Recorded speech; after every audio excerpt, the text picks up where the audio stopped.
it is just now being admitted by so many people. I remember when I was a young Christian here in the U.S., and people just didn't talk about their doubts. If they did, they talked about it as something from the past.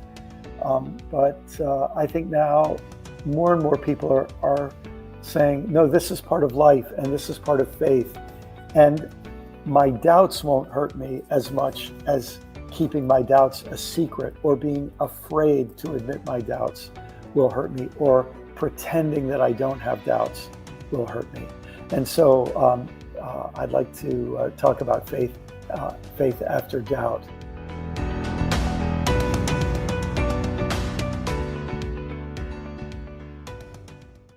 Good morning, friends. Welcome to The Well. My name is Ryan Gear. I'm the pastor here. If you're new with us, you're a guest, and we're glad you're here. If you'd like to let us know, just text the word welcome to 480-530-7234. It'll text you back with the digital connect card. Just tell us about yourself, and you'll get more information about The Well. Thanks for being with us today. Today is a special day for us.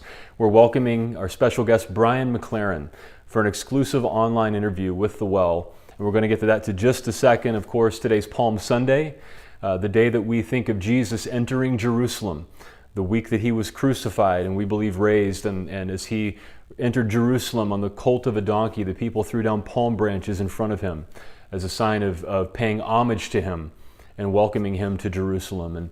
And so we're thinking of the Easter story, and of course Easter Sunday is next Sunday, and we're going to celebrate Easter. We'll actually wrap up the series based on Brian McLaren's book, Faith After Doubt, tying it to the Easter message, talking about what Easter means in our journey of faith after doubt, and what the resurrection can mean for some kind of new faith, new journey in harmony, as Brian talks about in the book. And so join us for Easter Sunday. Next Sunday, there's an Easter egg hunt for the kids.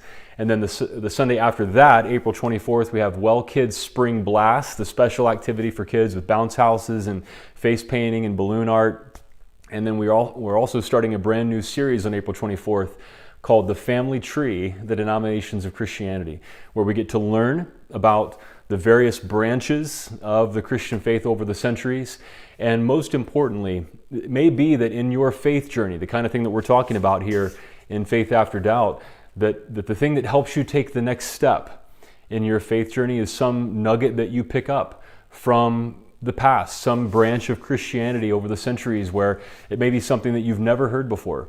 And for the first time, it unlocks a new door, helps you take a step forward. And so we're looking forward to that series and want to invite you to come back April 24th for the start of The Family Tree, the Denominations of Christianity. So I'm going to give Brian McLaren a proper introduction here, and then we're going to watch this interview with him, especially if you have questions, if you have doubts, if you have pain from church, if you've had painful church experiences with abuse, with hypocrisy, with disappointment, or you have intellectual questions, but it's not just intellectual, it's affected your relationships, and there are even rifts in your family because you don't believe the same things they believe, and you're wondering, is there anything left for me to hold on to?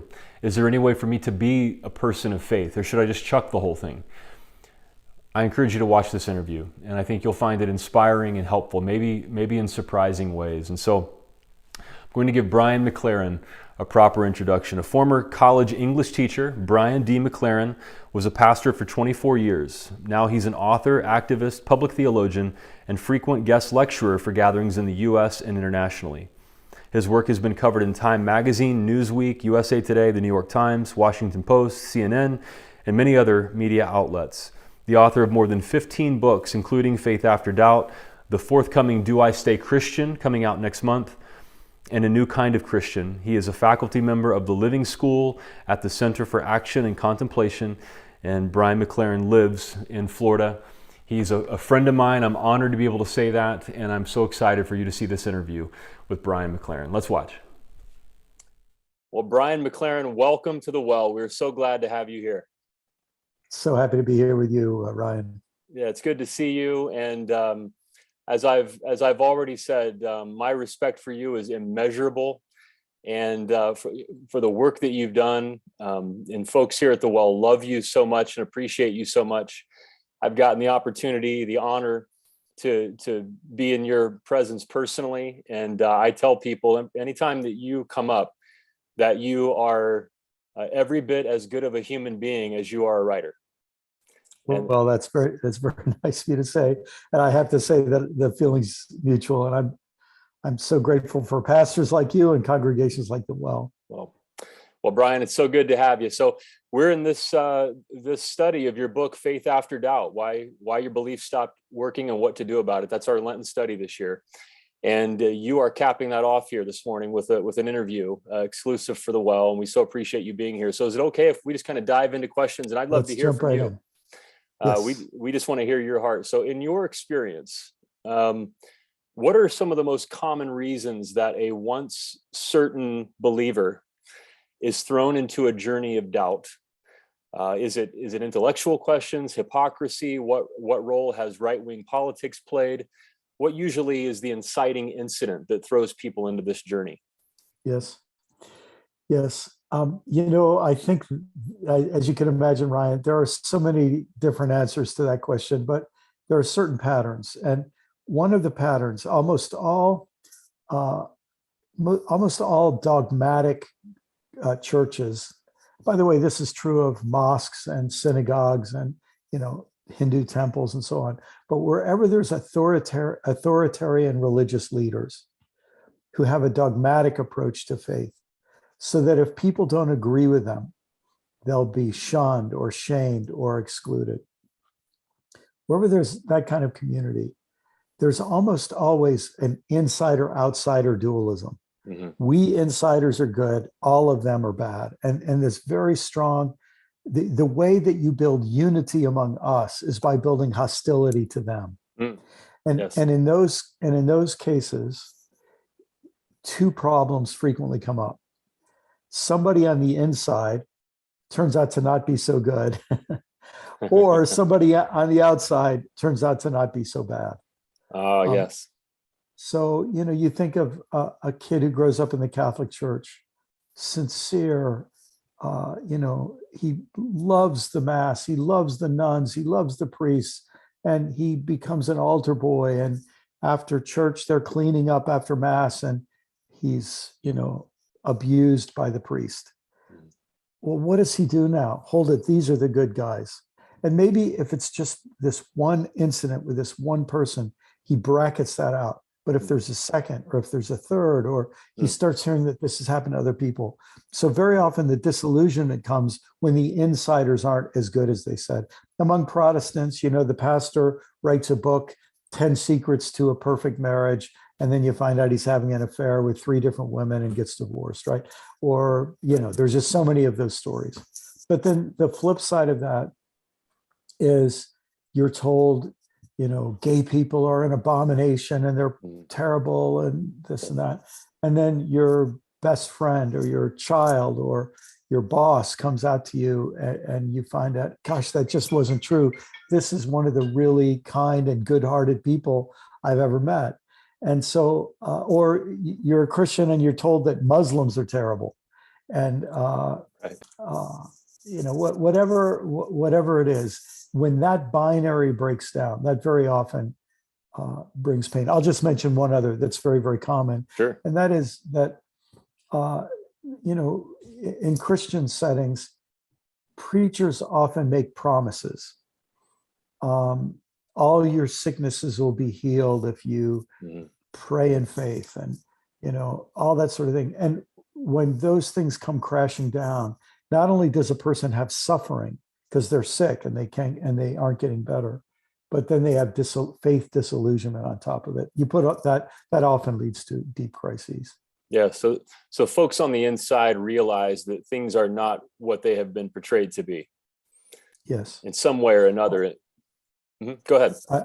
I remember once I had a friend who was a pastor, and I was with him and his wife said to me, I stopped going to church a year ago. And she said, I'm in the middle of a faith crisis and my husband is soldiering on, but I'm just not with him anymore in this. And I said, what happened? She said, the product did not perform as advertised. Yeah, that happens so often, doesn't it? Yes. And part of this, people say, yeah, that's so religion is false. Well, no, but people make false claims, exaggerated claims. Yes, yes. And so we're thrown into this journey for folks who can identify with what you just said. They're thrown into this journey where not only is it intellectual questions, but it's wrapped up in an emotional and mental journey and relational journey as well. I deeply appreciated your transparency when back in the days when you were a pastor. You tell the story on page 27 when you were a 38-year-old pastor, and then you shared about the beginning of your own journey. And then on page 28, you wrote this: the greatest threat to our moral and spiritual health wasn't questions or doubts, but rather dishonesty or pretense about our questions or doubts. So for somebody who knows they have doubts, they've been thrown into this journey, whatever it is, like you just described. For somebody who knows they have these doubts, but they're afraid to admit them, what price is there to ignoring their questions and doubts?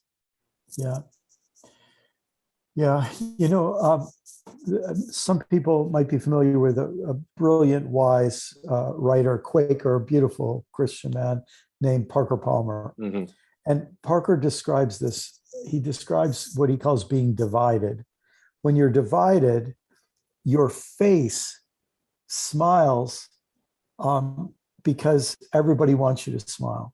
And when you're divided, you nod your head because everybody wants you to nod your head.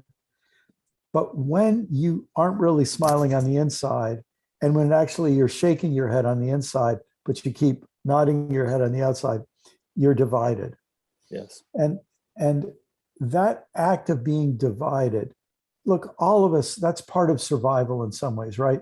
You know, you go to your grandma's house and she gives you her favorite stew and you take one taste and something's not right. That's nice, Grandma, but we do that sort of thing to avoid harm and hurt. Right. But when we live divided lives, we face this challenge because either we say to ourselves, I'm intentionally deceiving them, or we say to ourselves, I'm not going to allow what's going on behind the mask, behind the front, to even be acknowledged by myself, right? So we either deceive ourselves or we deceive other people. And when we live a life of deceit, that has moral consequences. If the whole idea of faith, if faith is worthless unless it's sincere, right? Yes. When we find ourselves in deceit, in the realm of faith, nothing is going to go well. It's not going to be authentic. And we mentioned authoritarians a couple minutes ago. And one of the things I can tell you is this is how authoritarians work. Authoritarians work by manipulating the gap between the mask and the real. And that gap great insight. Is how we could give many examples of this, but for example, the soldiers going for Putin into Ukraine, if they say I don't believe in this war, they're going to get shot by their own forces, right? Yes. So they just carry on. The fear makes them carry on the deceit, and then you can find yourself doing terrible things. Yes. And you say early on in the book that essentially when we make the decision to not be honest about those questions and doubts, our faith decomposes into something stagnant. I love that phrase. It so accurately paints a picture of what is happening, I think, in the hearts of a lot of people. Yeah, and it hurts, doesn't it? It really hurts. And I'm not trying to insult anybody or put anybody down or cast shame on anybody. This is tragic. Like, I remember I was a very young boy when I had gone to the library and read a lot of books. I was interested in nature, and I thought, gosh, evolution's a fantastic theory. It explains so much. Like, I'm 9 or 10 years old and it's making sense to me. And I go to church and I say something in my Sunday school class, and the Sunday school teacher says, you either can believe in God or evolution. You can't believe in both. And there's a sort of sternness to his voice. And I realize it's no use arguing with him. So I'm just going to be quiet. And I suppose that's what some people do. They don't want to lie, so they just withdraw. Yes. And so in various ways, we are always negotiating this kind of struggle. And this is why one of the things we need the most, and your congregation, the fact that your congregation is having this kind of conversation says that that's the kind of community your conversation is trying to be. We need a place where we can pull back the mask and say, look, I need to tell you what I really think. Or I need to tell you the question I really have. You can't do that just anywhere, because people will stomp on you, and they'll shame you or kick you out or punish you in some way. But what a gift it is to have a safe place. What a gift that is. Well, beautifully said, Brian. And for folks who are tracking with you here and they're listening to you describe this process and they're thinking, that's me. Yeah. That you talk about doubt as a crisis. Yes. That now it's not just about, again, it's not about the intellectual questions only. It's not just an emotional journey within. Now it's relational, and it affects our very identity, the way we view ourselves, the way other people view us, the way people treat us.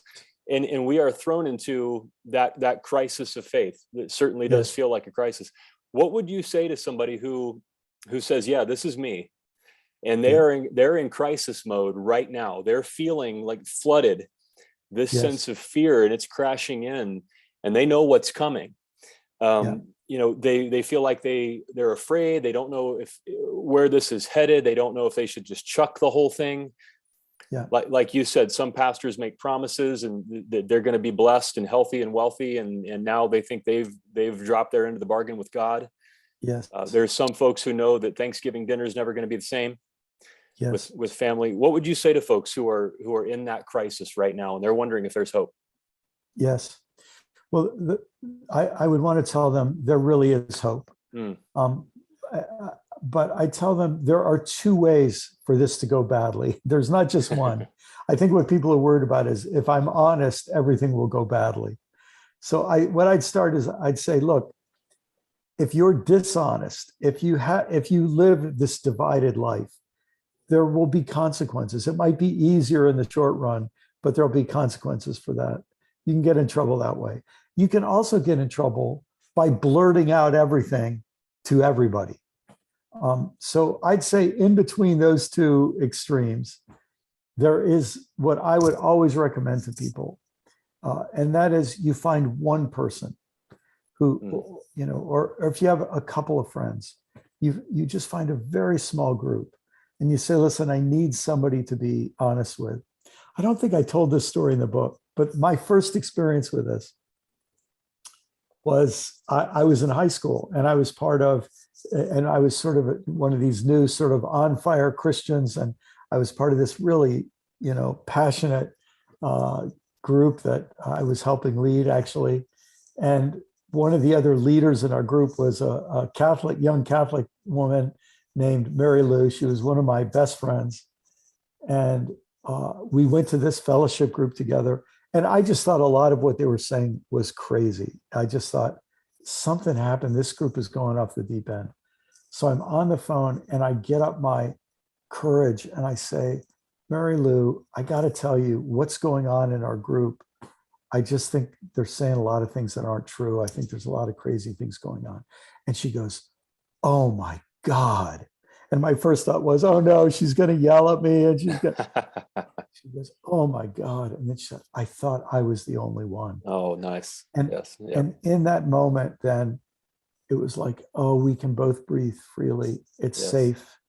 And we talked. And then I remember at the end of our conversation, she said, you know who I bet is feeling this way too? It's so-and-so. And so, this is before cell phones and patching people. And so we said, one of us was going to call him and see if he was in the same place too. But it was just like, we just needed to not be alone. We needed to find somebody we could be safe with. We didn't even need the other person to agree with us.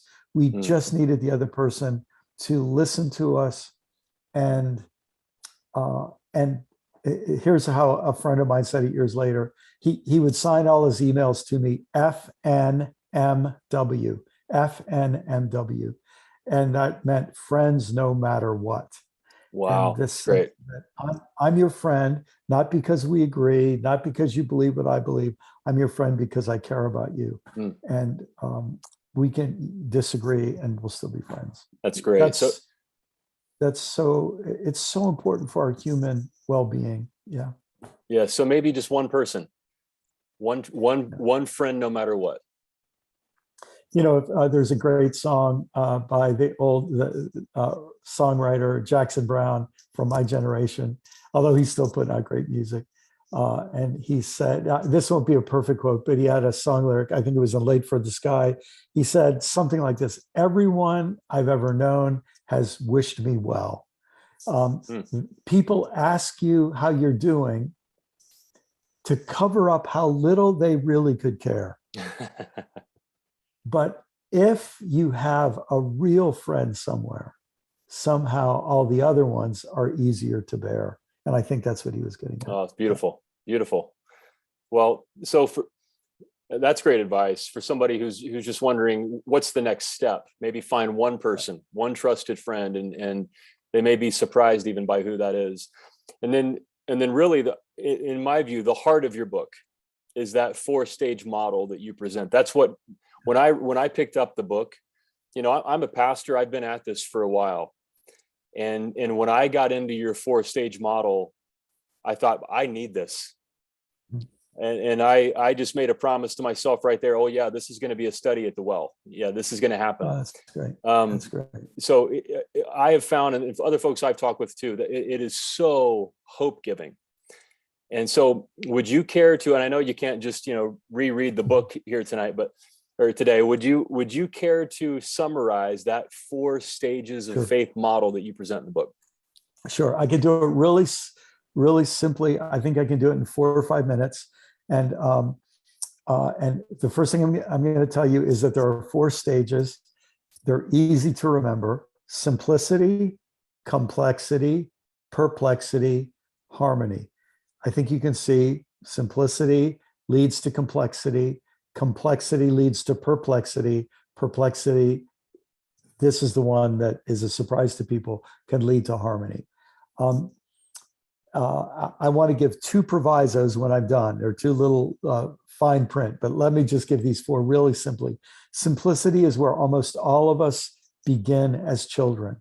We look at authority figures. Simplicity is very oriented toward authority figures, because when you're a kid, you don't know. You don't know how the world works. You need somebody to tell you. So you have trust in authority figures, and in simplicity, you want to divide the world into 2s: right, wrong, good, evil, us, them, safe, dangerous, friend, enemy. All those binaries are how our brain works. And we're young, we're getting used to the world. And just to put things in those 2 categories is important work for stage 1. It's where we should be in stage 1. And then if in a healthy situation, you grow up, you learn that, and then you go out into the world and you find out that some people you thought were friends could actually be enemies, and some people who you thought were enemies could actually be doing you a favor, and those binaries get complicated. And like we were saying before, some of us aren't so great and some of them aren't so bad. And so that leads to complexity. And in complexity, instead of seeing the world in 2s, black and white or whatever, we see all kinds of shades of gray, or we see full color. It's a way more complicated world. Now, instead of authority figures who tell us what to think, and we are looking for coaches who teach us how to think. And we're looking for people who give us permission and the skills to think for ourselves. That's stage 2. Stage 3 is perplexity. What happens when you learn more and more and more, so much so that you go back and you start questioning and doubting so much of what you learned in stage 1 and stage 2. And when you have this, you start turning your critique on what you have always thought. That's when you know you're in perplexity. Yes. And and maybe the last thing I'll say before I go to harmony is that many people stay in stage 1 their whole lives, especially if they're in a fundamentalist religious organization that only allows people to be in stage one. Its authority structures, its understanding of truth and understanding of God, all of that's wrapped up in a stage one way, and they don't ever let you grow beyond it. Some people get to stage two, stay there their whole lives. Some people get to stage three, stay there their whole lives. But some people, when they're in stage three, they start thinking, okay, I've questioned everything. I'm doubting everything. But how do I want to live? What kind of person do I want to be? How do I want to treat people? I have to have some framework for my life. I can't pretend that life was simple as it was when I was in simplicity. So how am I going to live with this unknowing as well as knowing? And as soon as you realize I have to live with unknowing and knowing, I have to live with trust and critical thinking. In some ways, stage one dualism is this or that. And stage four involves the ability to say, I have to hold this and that. And what happens at this stage then is, instead of being angry at everybody, why are those stage one people so narrow-minded? Why are those stage two people so shallow and pragmatic? Why are those stage three people so cynical? You say, of course, that's where I've been too. And so now you say, people are where they are. They're working out what they're working out. I have to have compassion on them, just as I have to have compassion on myself. And that's what harmony starts to feel like. Yes. Could I just add a quick proviso? Of course, absolutely. So my two provisos are, first, I think we all actually start in stage zero. When we're babies, we aren't even ready to be told right and wrong. And that's one of the reasons why stage one is so important, because for any of us to get along with our brothers and sisters, or make it through school, or hold down a job, we need some stage one people to bring us out of stage zero, of what we might call infancy or narcissism, or whatever we'd want to call it. And very often when we're under great stress, a lot of us who've experienced addiction or mental health issues, we realize that if we're put under enough stress, we regress to stage one. We regress to stage zero. Yes. And so that commonly happens. And then the other thing I'd say is, if you spend long enough time in stage four, I think harmony becomes your new simplicity. And then you live there long enough and you'll face a new complexity. And I think this ends up becoming a kind of iterative process. And once you go through it a couple of times, I think it just starts to feel like life. Life always involves a mixture of simplicity, complexity, perplexity, and harmony. Wow. So just a couple of things. I mean, so much could be said. Thank you so much for sharing that. A couple of things about harmony then. You're talking about it's this and that together, yes. Which is, it seems such a rare and difficult stage of living. Yeah. But so peaceful at the same time, peace producing at the same time. And then also I hear the challenge for myself personally that a trait of harmony is to no longer feel the need to constantly condemn other people who haven't reached harmony yet. Yes. And that is such a challenge. Yes. Especially over the past few years, and the rancor that we have seen and that we've all felt, I think, in our honest moments, that harmony, it's a beautiful goal and a challenge, and one that many of us, I think, we know we need to get to. Yeah. Thank you, Brian, so much. And then right after that in the book, you talk about communities of harmony. Yes. And so here at the Well, we want to be a community of harmony. Yes. We want to be a community of people who will never, of course, never do it perfectly, but we want to embody at least the search, the openness to the experience of harmony. So what would it look like for churches to be communities of harmony? Yes. and to thrive and create more communities of harmony? What would those communities look like in your mind? What's your vision for that? Yes. So let me make a distinction between what I would call a stage 4 community and a 4-stage community. So let me explain it like this. A stage 4 community would be a community that's primarily in harmony, where people are in harmony. And I think there's a place for that. Mostly you would have a community where everyone's in harmony because not long ago they were all in perplexity. Yes, yes. And because when they were in perplexity, they were brought together by their alienation and struggle, and they managed to break through together into a different place. Yeah, I feel like you're Or reading my sometimes, email right now. You're reading our email right now at the well, I think. That's us. Yeah. and then you could also have a stage 4 community because there are people who got kicked out of all the stage 1, stage 2, and stage 3 groups. Yes. For not understanding them, and so they find themselves sort of refugees together. And so that's great. But what I think we really need are what I would call 4-stage communities. And what I mean by this is where we have leaders in the church who are at home in that 4th space. They're at home in harmony.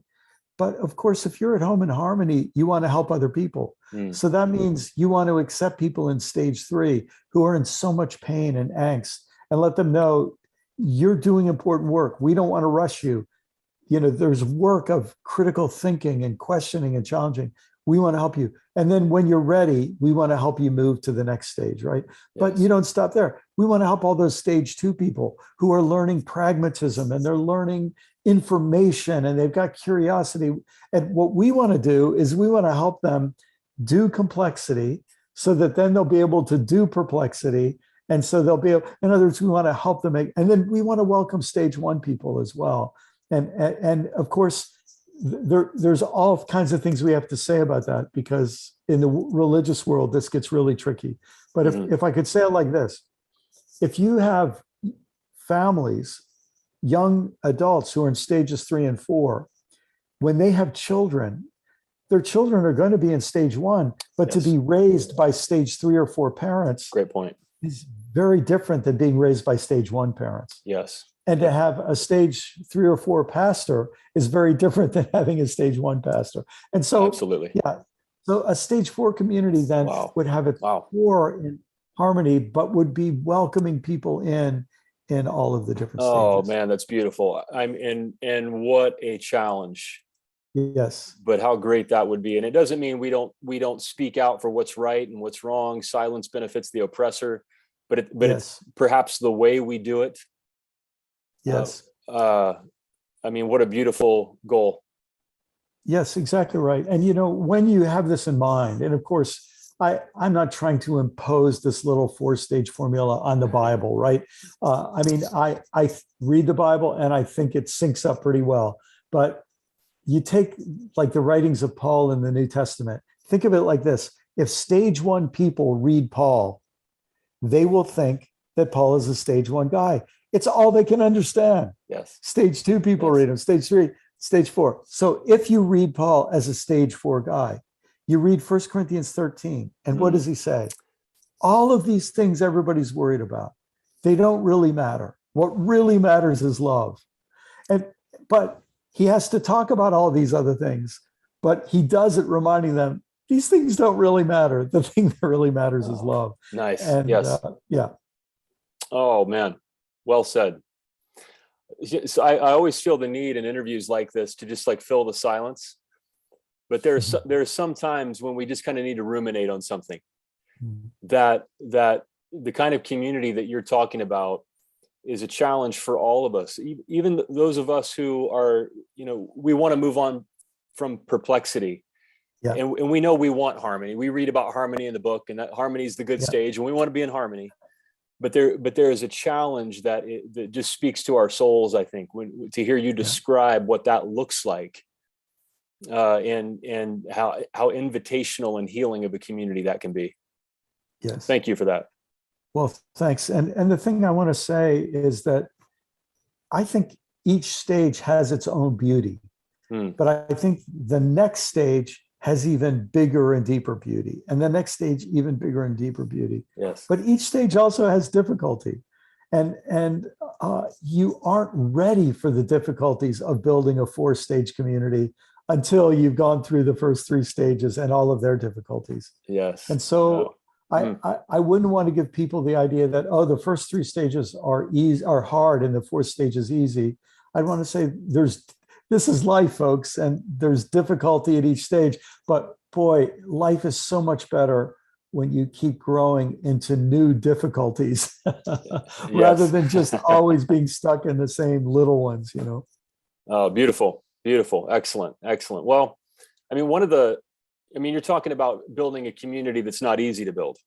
Yes. And one of the hallmarks of a more fundamentalist faith is passion and zeal, Yes. and commitment, and folks who will tithe because they're afraid they're going to burn in hell, and if they Yes. don't, right? And Yes. folks who are told that they have to go win the world to Christ and Yes. convert their friends using little, knickknacks from the Christian bookstore or something that present the Yes. gospel. Yes.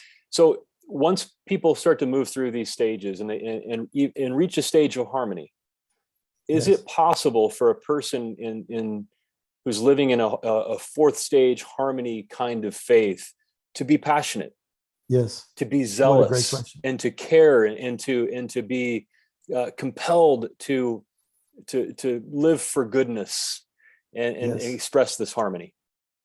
Yes. So let me say it this way. I think if we see it wisely, what we'll see is each stage has passion.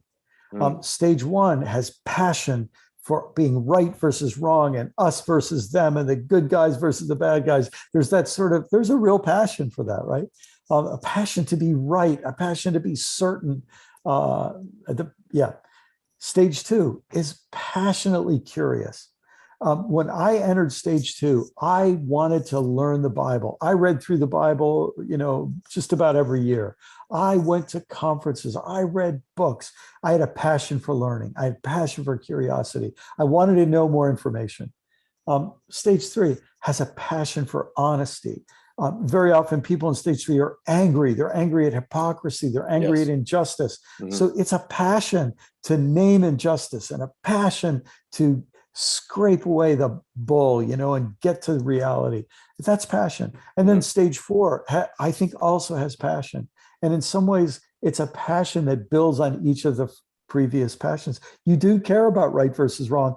That is something that stays with you from stage one. You just now have become wiser in the way you understand right and wrong. Oh, that's and right. You're still interested in learning and curiosity. You're still interested in opposing injustice and unmasking hypocrisy. But now you do it with love. And the passion to live and act in love, I think, becomes this deepest passion. And stage one people, they won't understand it. It doesn't look like passion to them. Stage two and stage three people might not understand it. But guess what? Each of the groups doesn't understand the others too well. And hopefully, at least when you're in stage four, you can be more understanding toward the people with their different passions in different places. Oh, beautiful. Beautiful. May we get there. May it be so. Yes. Oh, we need it. We need it. In churches like the Well, there, as you alluded to earlier, there are a lot of us who maybe feel like we've reached that perplexity stage and we get stuck. Yeah. And I mean, I could ask you, what would you say to somebody who feels stuck in any of these stages, really? And they're just not sure. Maybe they have talked about it, with a friend, and maybe they've read some secret books. They've read you without telling anybody else, or one other person. But especially people who are stuck in perplexity. Yeah. And they just don't feel like there's any place to go after this. What would you say to somebody who feels stuck there?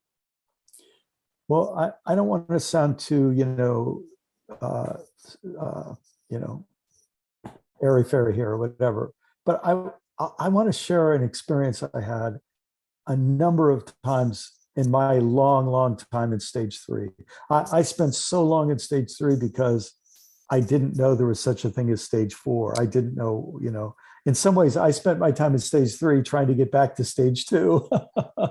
And I guess that's why I wanted to write this book. But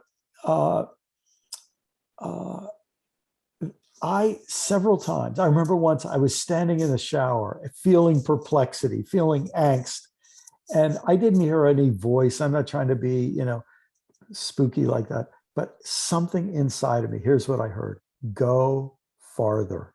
Like it was this thing saying, Don't try to go backwards, go farther. And so the first thing I think I'd say to a person in stage 3 is your questions, your doubts, the things that make you angry, to say you're seeing something that, and that's a good thing. And don't beat yourself up. I'd say this is a good thing. And where are you going to go next? How are you going to go farther? And you may get to a place where, here's the way I say it, you spend a lot of time practicing being critical. What happens when you become critical of your own critical attitude? In other words, you say, I can criticize everybody. What am I doing better? And then you can be suspicious of people's motives. And then you think, well, what about my own motives? And you can be cynical and see, well, then you become cynical about your own cynicism. And when you reach that point, I think is when something happens, because a lot of that cynicism and suspicion and critique gets wrapped up with ego. Like, I'm better than those people. I see through what they don't see through. I'm brave enough to admit the truth that they're cowards, and they want to admit. When you get to the point where you think, I'm not so great myself, I'm just a human being and they're just human beings, there's this kind of empathy, this kind of compassion. And I think that becomes, for many people, the breakthrough. So the thing I would say is go farther, don't beat yourself up, and look for a breakthrough that takes you in the direction of compassion or empathy or love. Yes.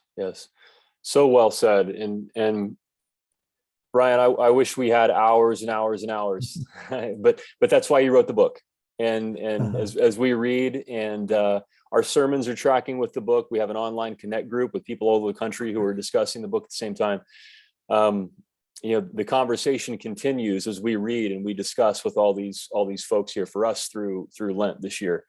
Now we're catching you at kind of the end of your faith after doubt journey here, and on the cusp of releasing a new book that probably will help people build on the last thing that you were just discussing. And so it's called "Do I Stay Christian?"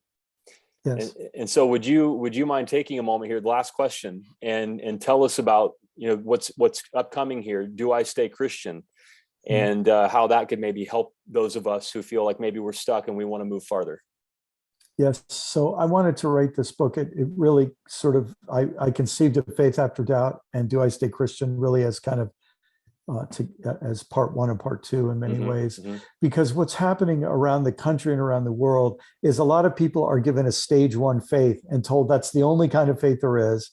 And so when that stops working, they think, well, I can't be a Christian anymore. Or they're given stage 2 faith, same thing. And then many people end up in stage 3 and they think, gosh, I have nothing left.